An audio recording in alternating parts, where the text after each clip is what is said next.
Alright, we've reached the halfway point with the Cursed City heroes. Today it's time to paint Cleona Zeitengale and add her to our collection of painted minis.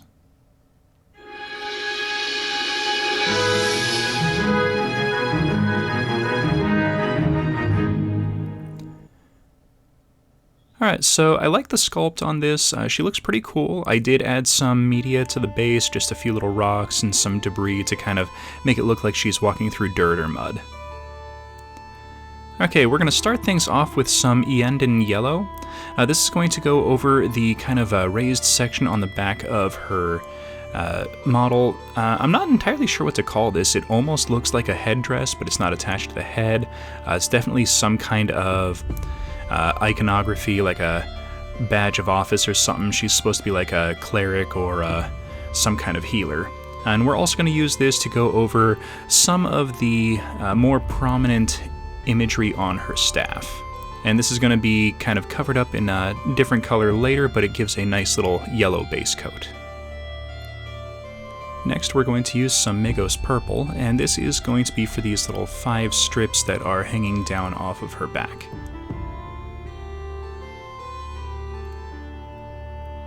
Now these kind of strike me as intended to be like hanging sutra banners or something of that nature, but I thought painting them in purple and leaving them just kind of like an ornamental display piece would probably be best, since my freehand for writing on models is terrible.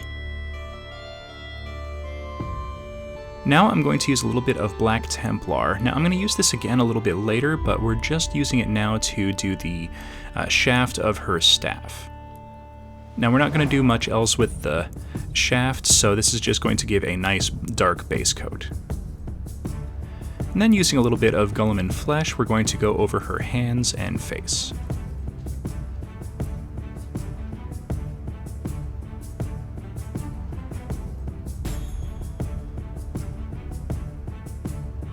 Now using some more Black Templar, I'm going to go over her bracers as well as her shoulder pads. And we can't forget about the mace right here. Now this is going to make them very dark pieces of armor, but we're going to dry brush over some silver in a few steps from now, so they'll have a nice kind of shiny silver color, but with a very dark underlay.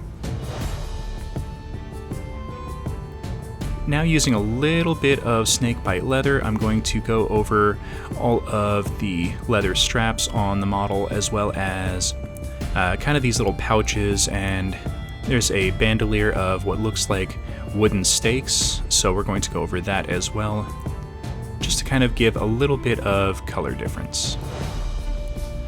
Now using a mix of titanium white and parchment, it gives it this nice kind of off-white coloration that I'm going to use for all of her robes.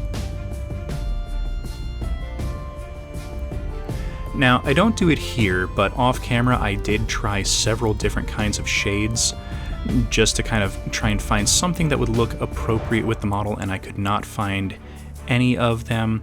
I even tried doing a couple of the lighter shades from Citadel, and nothing really worked. So we'll address that in a few steps from now, but this gives a nice kind of white cleric robe kind of appearance.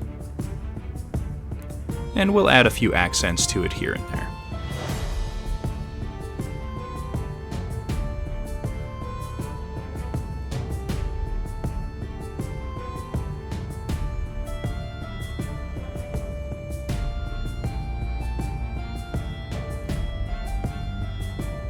Alright, while that's drying, we can use a little bit of Artislav Silver, and this is going to go over a few of the details on her staff and a few other sections on the model. Now the silver has this nice little effect where you can still kind of see the color underneath if you apply it in a thin enough layer, and that's kind of what I'm aiming for. I would definitely want to have kind of the yellow shine through, just to kind of give a little bit more definition to it.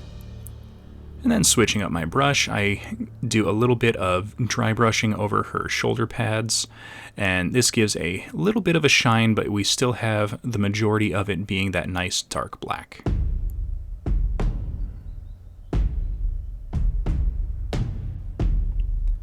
Alright, so now we're going to take some old gold from Artist Loft, and this is going to dry brush in a fairly light application over all of the areas that were touched with the end in yellow. This will still allow the yellow to show through and kind of give a little bit more of a gold tint to everything once the dry brush is complete. I like this color, but the downside to it is it goes on very, very thin. No matter what you do, it's going to be a thin application, and I didn't want to do layer upon layer upon layer, so doing a dry brush over something that was already yellow kind of gives a really nice shiny gold appearance. And now we're going to touch up all these little stakes on her belt with some skeleton horde, and we'll do a wash over them a little bit later to kind of give them a little bit not quite bone appearance. Now using some Basilicanum Gray, I'm going to touch up all of the rocks on the base, just to kind of give them a little bit of an earthy gray definition. Now using a little bit more Snakebite Leather, I'm going to touch up any areas that I missed, because I definitely did miss this whole leather section on the front of her model, which I definitely wanted to kind of have as a prominent backdrop for the stakes on her belt.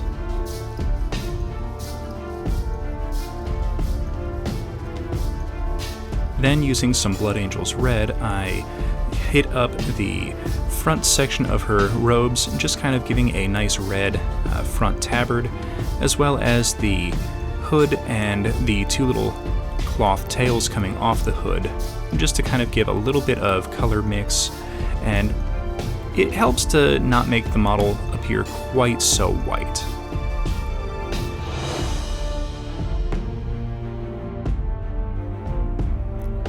Now, once this is done, I'm definitely going to have to find a wash or some kind of coloration that's going to help define the shadows. I definitely don't want to be using Nuln Oil, because that'll just kind of make everything a dirty black coloration, and I want something a little bit better than that. Now, using a little bit of metallic bronze, I paint over this kind of headdress that's attached to the top of the model. I wanted this to be a different color than the piece that comes off of her back, just to kind of give a little bit of color contrast and just add extra layers of color to the model.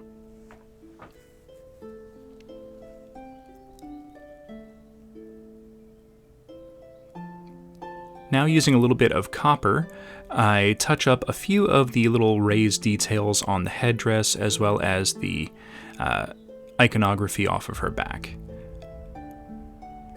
This will blend in a little bit with the bronze and the gold, but it'll still be a nice contrast that's pretty visible once everything is dried and painted.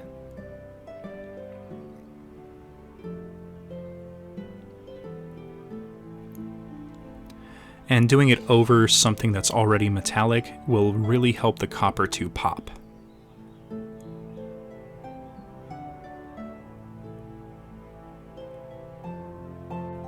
Now, using a little bit of Pilar Glacier, we're going to add what I'm going to call a bit of glowing energy to part of her staff.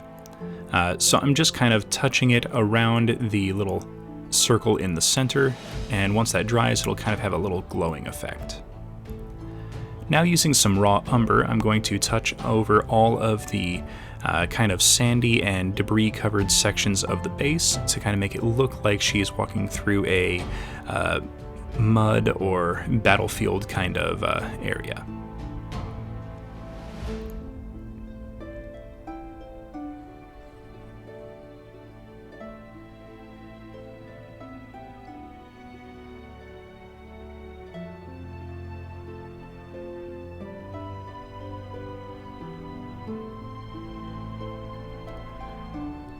Next, I'll use a little bit of Apothecary White over her robes. Now, like I said, I tried to find a good shade and I couldn't quite find one, but this will kind of give a little bit of shadow definition while still maintaining the somewhat white appearance of the robes. So this will make it a little bit more of a off-white than it was originally, while giving us a little bit of shadow definition. Now I'm going to do a dry brush of some raw sienna over the entirety of the base. This will make it look a little bit more like dirt and a little less like mud. If you want more like mud, then do a much lighter dry brush than what I'm doing, and you'll kind of get that effect. Now going back to the copper, I'm going to dry brush very gently over her shoulder pads to kind of give it a two-tone silver and copper appearance over a nice dark black. Then using some neutral gray, I do a dry brush over the base. This will pick out the raised edges and make the rocks look a little bit more like rocks.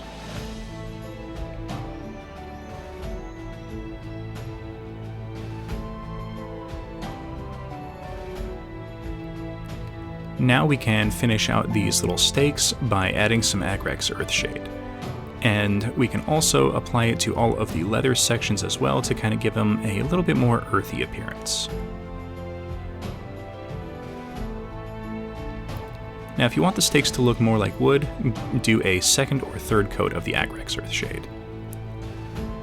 And now to make that energy look a little bit more pronounced, I'm going over the whole head of the staff, just kind of all the inlaid sections with the Pilar Glacier again.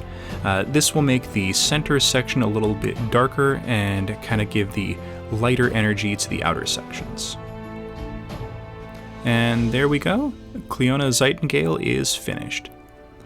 Alright, so this was a fun model to paint. I like all the little details that come with it. Not sure what I would have done different if I would have done anything different on this. Alright, that is going to be it for today. Please hit that like button, subscribe for future content, comment down in the comments section. I do hope everyone enjoyed this, and we will see everyone next episode.